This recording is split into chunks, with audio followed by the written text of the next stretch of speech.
Okay, welcome everybody. Whoa, a little loud today. All right.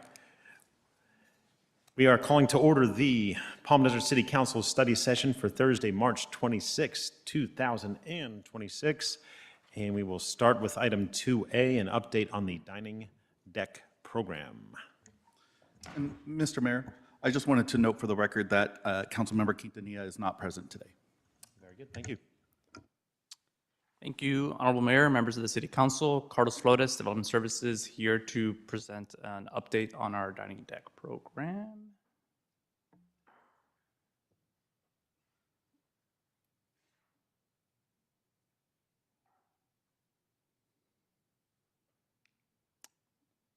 All right, so this program has had a lot of action, as you guys know, over the past 4 to 5 years. And so we want to provide an update today as the program is expiring in June of this year. So just this in front of you was in the report, and again, it highlights every action that this council took or time that it was in front of council, but some key moments I wanted to highlight for why we're here today. Back in November 2023, the City Council extended the program through June 30th of 2026. That is the last time this program was extended and is the current expiration date. As you may recall, last summer, starting in June, Council asked to put together an ad hoc subcommittee to look at the existing guidelines.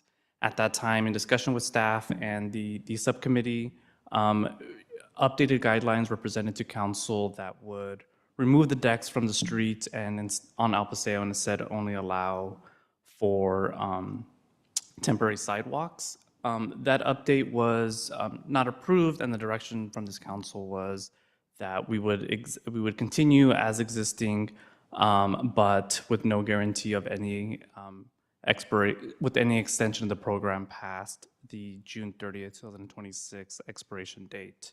So city staff met with the subcommittee in February of this year just to check in, provide a status update, and also check to see if there was any want or need to update the guidelines, similar to what was proposed last year, and also to talk about the expiration. And it was agreed that the program would expire as is in June of this year. So there's no further action needed, and instead this provides just more of an update. We also have, with this expiration date coming in June, staff is also working on a multi-division approach to inform not just the operators, but also the El Paseo Business District that this expiration date is coming. So we have multiple ways of informing those applicants that currently have, those operators, that currently have decks out there, to let them know of the deadline for them to remove their deck. We'll be meeting them individually, also sending out formal letters and having staff let them know what's coming and answering any questions they may have. So just wanted to give that update and happy to answer any questions. Any questions? Mayor Pro Tem. Carlos, when we met, I just want to put on the record that staff is also researching some alternatives to the existing law under which our current program operates that would be more like a district type. Can you elaborate on that, just so the public knows and my colleagues know that we're looking for a long-term permanent solution to this? Yeah, there's a few options that we have in terms of this being more of a permanent solution. We've also recognized or understood through multiple conversations, not just with this subcommittee, but also downtown subcommittee and I believe ATP subcommittee, that anything we want to do on the street, we want to do comprehensively. So if there's any updates that we want to make for outdoor dining, it's also looking at, well, is the sidewalk where it should be to have the best dining experience in this area, is the landscaping. And so it becomes, there's a lot of nuance and a lot of multiple variables there. So we want to and are stepping back to look at what are options to comprehensively look at El Paseo and or 111 for a more permanent solution that's more in line aesthetically and functionally with what we want. Thank you. I just want to put that on the record because I want the business operators to know that we're looking for a solution that will not require them to update the program on a regular basis and continue to reinvest in changes, that we're looking for a solution that allow them to invest at a high level that meets the expectations of the council, the community, and El Paseo, but also gives them a longer runtime for return on investment. Correct, and it's also worth repeating, like you're saying, to the business community, that we're talking solely about this in the public right of way. It doesn't remove the ability for, not just on El Paseo, but in other areas, for people to propose outdoor dining on private property. So that still continues, that still has its own process. This is solely for use of public sidewalk and public streets. One other question, can you also remind me which restaurateurs would be affected who are currently operating? So right now we have two fully approved, and that is Pizza Vino and Kitchen 86. Pizza Vino has dining on the street, and Kitchen 86, what they did was they have a temporary sidewalk. And then we have two others still under a finalized review that we're working through some final things of Little Bar and Armando's. And those are the four. Perfect. Okay, thank you very much. Any questions, Dan? Sorry. Questions. So I think it would affect any restaurateur throughout, are we talking throughout the city? Correct. This is a citywide expiration of use of the Okay. public right away. Are we considering, as we come back to me, because al fresco dining is well received. It's welcome. People like it. This is the beauty of the Coachella Valley, Palm Desert, that there is al fresco dining. Our aesthetic standards were sorely in need of some love, no question about it. So I know that we wanted, and what I'm hearing Mayor Pro Tem say is that it's not that it's going away, but we're going to explore it further to make sure we have the best program that we can offer. As we go forward with that, there's a subcommittee, will we be involving perhaps someone from the El Paseo Business and Parking Improvement District, perhaps some restaurateurs? Are we going to involve some people who really have the experience? We could. I mean, we could explore that. We are planning on going to the El Paseo Business District meeting in May to talk about this. Our economic development team does a great job of always staying in touch. All the applicants that we had during this time, we had a regular communication with, and to talk to us about the challenges. But yes, I think that especially as we look more towards a more permanent solution, if that comes with, or that would likely come with updated guidelines, but also making sure that they're realistic and involving more stakeholders in that process. Okay.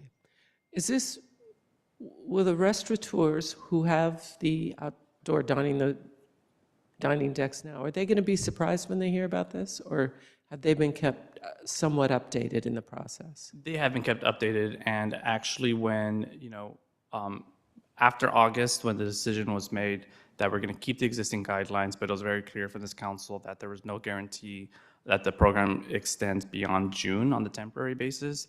Staff made it clear to those operators, not just at that time, but also those that reapplied, understanding you're reapplying and it's not going beyond June, there's no guarantee of that. Okay, and do we have any feel at the state level what might be happening with this program? Not necessarily at this time. It seems like, because there's what Mayor Pro Tem was referencing, there's a couple items. It does look like there could be an extension of what was allowed on a temporary basis, but even outside of the alfresco dining, there's other legislation about doing this on a district-wide basis, like an entertainment zone or something to that effect, that is already existing, that's already available for us to explore. Okay, thank you. I'll just add a comment. So I believe Sweet Basil, and there's a handful of other restaurants that have decided not to continue with the outdoor dining decks. Do you happen to, for the record, be able to list those restaurants that are not going to continue then? Because I know you mentioned the ones that are. So before this year, we also had Daily Grill, The Fix, and Sweet Basil that were also operating dining decks and chose not to reapply. The Fix did a more permanent solution. Daily Grill completely went away with theirs and actually has they talked to us that they have an outdoor area already existing that they want to utilize more of. And Sweet Basil actually had a situation where their landlord would not approve of what they were proposing, which, was something we found with multiple other restaurant operators where came in to apply and landlord did not agree with what was going on.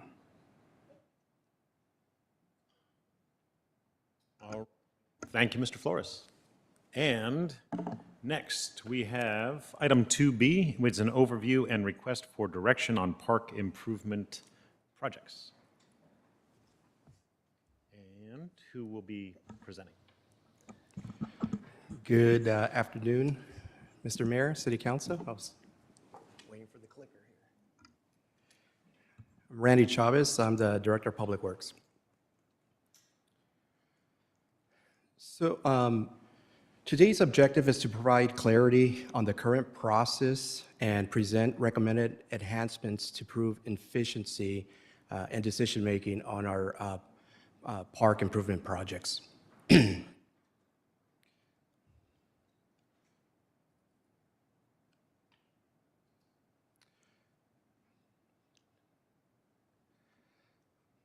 So the agenda will begin with a brief overview of current park and trailhead improvement efforts. Then we'll walk through the existing project development process. Then we'll present a proposed updated process.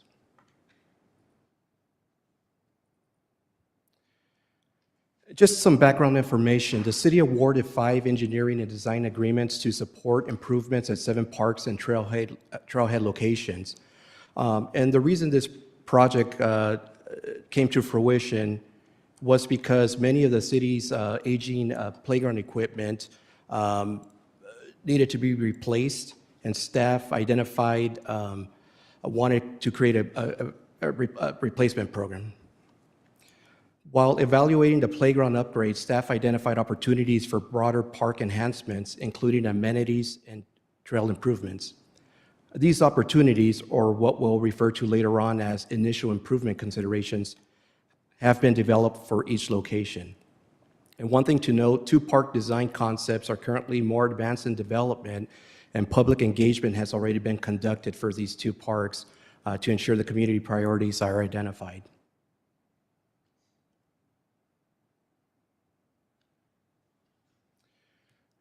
Next, we'll discuss the current development process. The current process begins with initial input from staff and city council.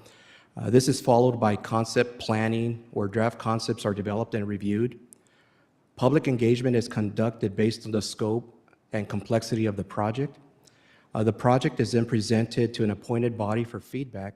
And finally, the item is brought to the city council for direction and potential revisions prior to finalizing the project. However, one thing to consider that under this current process, detailed cost information and scope alignment may occur later in the process, which can lead to inefficiencies.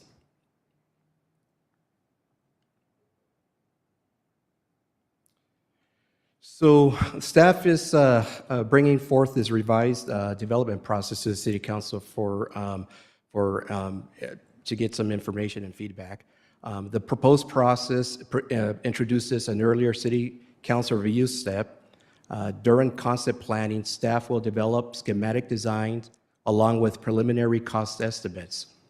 These concepts and cost estimates will be presented to the City Council earlier for input and alignment. Following council review, projects will proceed to public engagement and appointed body review. The project will then return to City Council with refined options, cost estimates, and a request for direction. One benefit of adding this extra step is that this approach provides earlier policy direction, improves transparency, and helps align project scope and budget before advancing it further.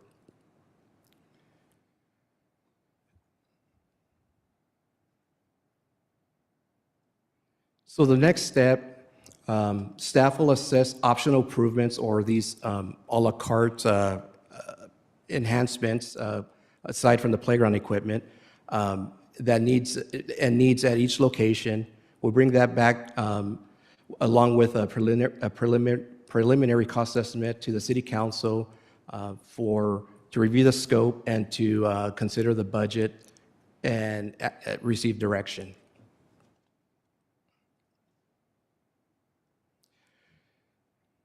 So before we conclude, I just want to highlight that the proposed updates are intended to improve project efficiency, enhance transparency, and ensure alignment with council priorities. At this time, the staff is seeking city council feedback and direction on the proposed process. Thank you.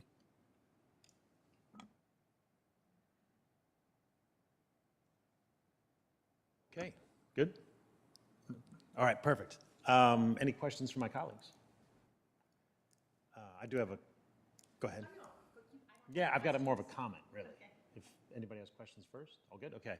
So I like this very much because one of our main jobs, in my opinion, is, of course, to be good stewards of public money.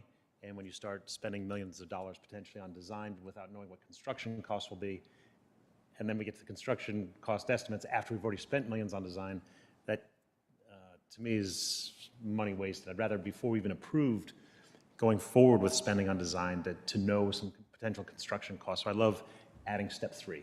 Thank you. Anybody else?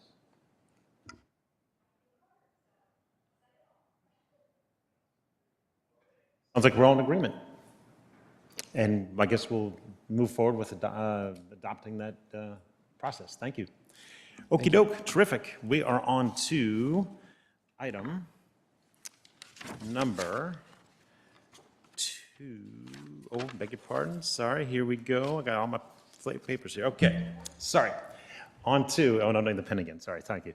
Item number 2C, presentation regarding potential updates to the Palm Desert Municipal Code related to use of the city logo, and provide direction regarding potential updates to municipal code language and the status of prior city seal redesign discussions. Thank you, Mr. Thomas Soul. Yes, good afternoon, Mayor and members of the City Council. I'm Thomas Soul, your Public Affairs Manager, and I am indeed here today to sign in. I think I have to, you'll just need to give me 1 second. Yeah. To talk to you about our logo and the city seal. Yeah.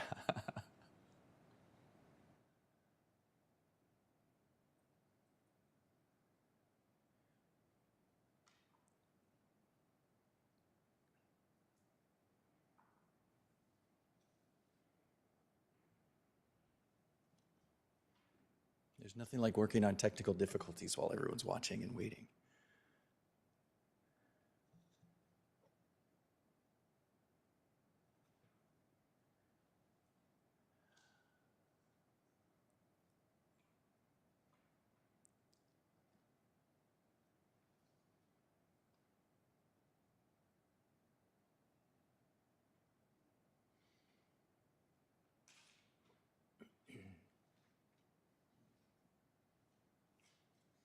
Excellent.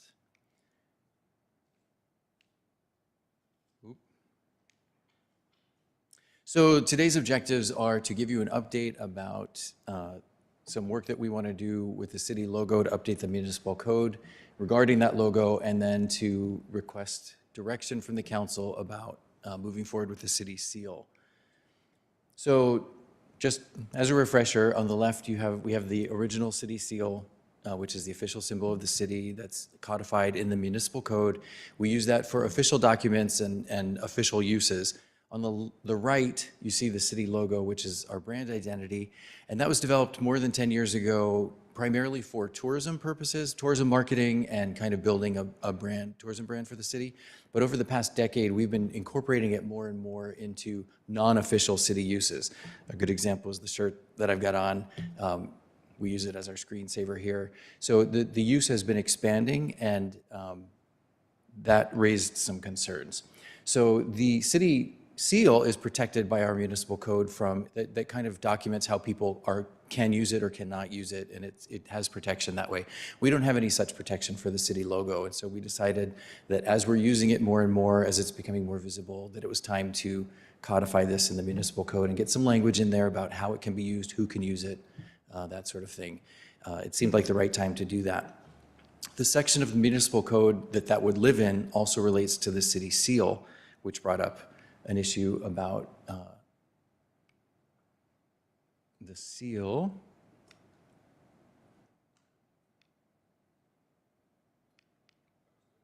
Oh, are you able to advance it?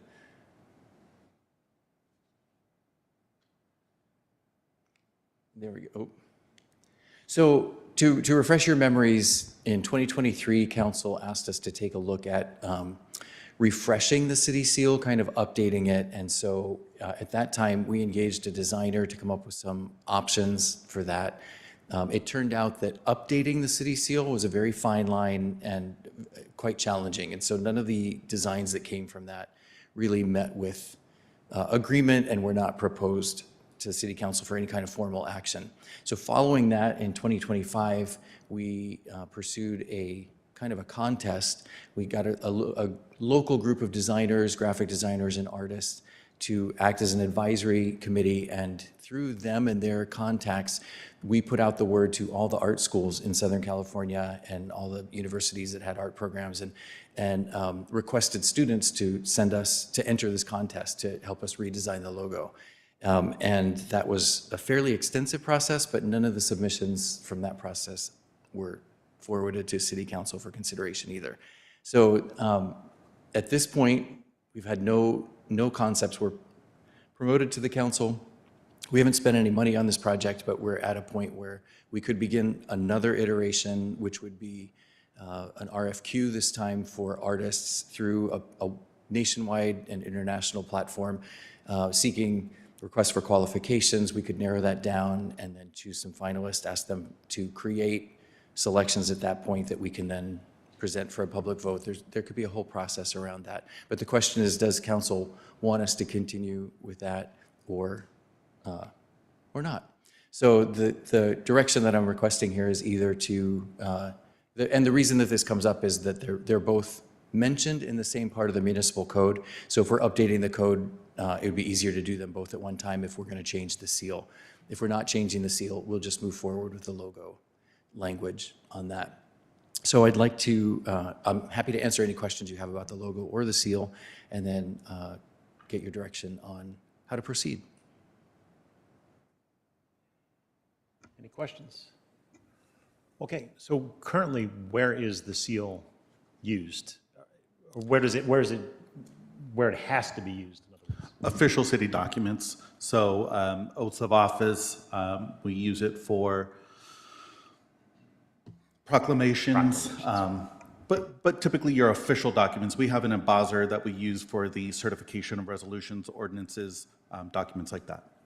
And from what I understand, the city seal used to appear on like our city trucks, and it was everywhere. We didn't have a logo. Correct. And that served essentially as a logo. So, okay, well, got it. Any comments? Go. I like the existing seal, so I'm fine with option A. However, I defer to my colleagues. My comment is I have no problem with the existing city seal. I think it's good to pay homage to your origin story.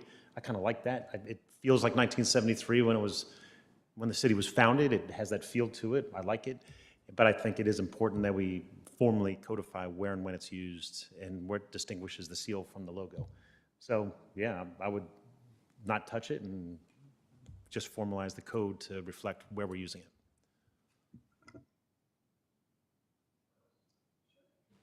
We definitely need to codify the use of everything, that we can't allow things to go out there and be used, and we wind up in a problem if we allow it to be used and then it's used in some place we don't like. We have no grounds to pull that back. I'm looking at the seal right now. Paying homage is fine.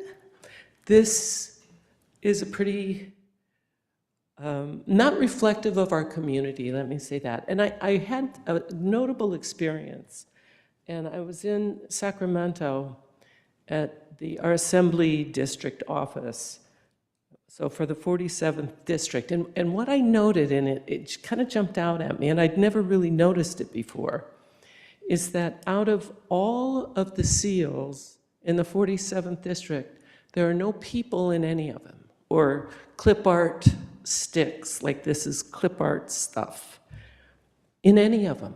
It's all about the natural environment. It creates a very inclusive feel. And what I know is that we are not just golfers and tennis players in Palm Desert. So we're excluding all sorts of people. And as soon as you try and put something in there, then you naturally, by putting some in there, exclude the other people. And we understand that we had a tagline, Palm Desert welcomes you. Well, let's welcome everybody. And hanging on, paying homage to what exists, we redid these council chambers. Has anybody ever come in and said, oh my gosh, I wish it was how it used to be? We constantly, by our colleagues who are elected throughout Riverside County who visit, comment on how great it looks because we updated it. We remained relevant with some good, healthy change. We have to change things. We're taking down the Park building, or the Brothers building, depending on what era you're aware of it, because it's painfully outdated. That's why we're taking it down. Also because the library wasn't up to date. So we are updating the library. We have to maintain and be stewards of the character of Palm Desert. We've talked about civic identity and civic engagement. And is this our identity? Or should we be more inclusive? There's no bike riders in there. There's no children going to school there. There's no people going to the library there. There's a golfer and a tennis player. We're more inclusive than that. And if what we do is we use a seal, like I noted all the other seals did, showing either an iconic piece or something from their natural environment, it doesn't become an outdated piece of art. It was quite inclusive. This is outdated. And to look at, it's 50 years, it's time. Tell me what else after 50 years doesn't need a little love, a little updating. We want to be inclusive. We don't want to exclude people. And by using a perfect example of how important the natural environment is to us, we just spent a significant amount of time protecting our mountainsides, our hillsides. That's the beauty of Palm Desert, and that we are inclusive and that we welcome all. And the natural environment is the backdrop for that inclusivity. So I would suggest that, yes, of course, we need to codify the use of any image that is associated with our city or seal or logo, but to look at an update on a more inclusive seal. And it would be great if you could all look at the other seals in our area, in our 47th district, and you'd see what I mean. This stands out, and not in a good way. It just doesn't have the class or the elegance that I'd like to think that we are trying to share in our branding efforts and with the region and beyond of Palm Desert. So those are my thoughts. Mayor Pro Tem. I think last time we had this conversation, I was the swing vote to redesign it. We put up some attempts. We haven't had any traction. Our last item, Mr. Mayor, you talked about being good stewards of our finances, and I think at this point, out of practicality of spinning our wheels on another thing that we haven't been able to get a consensus on, I'm in favor of option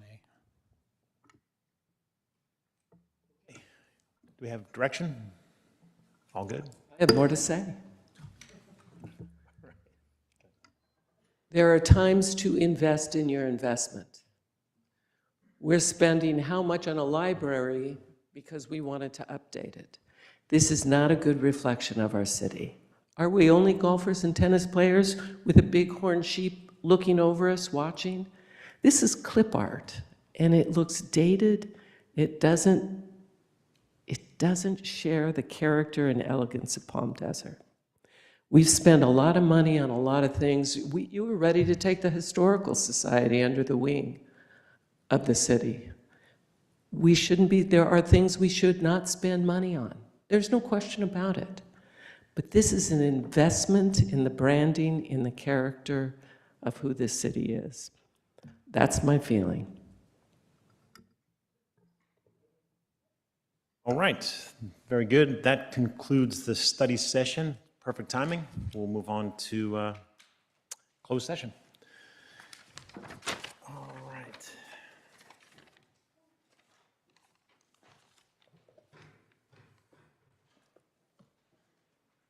Do we need public comment for a closed session? Thank you, Mr. Mayor. We have no online comments and no comments in the audience. Okay, we will now recess to closed session. Thank you.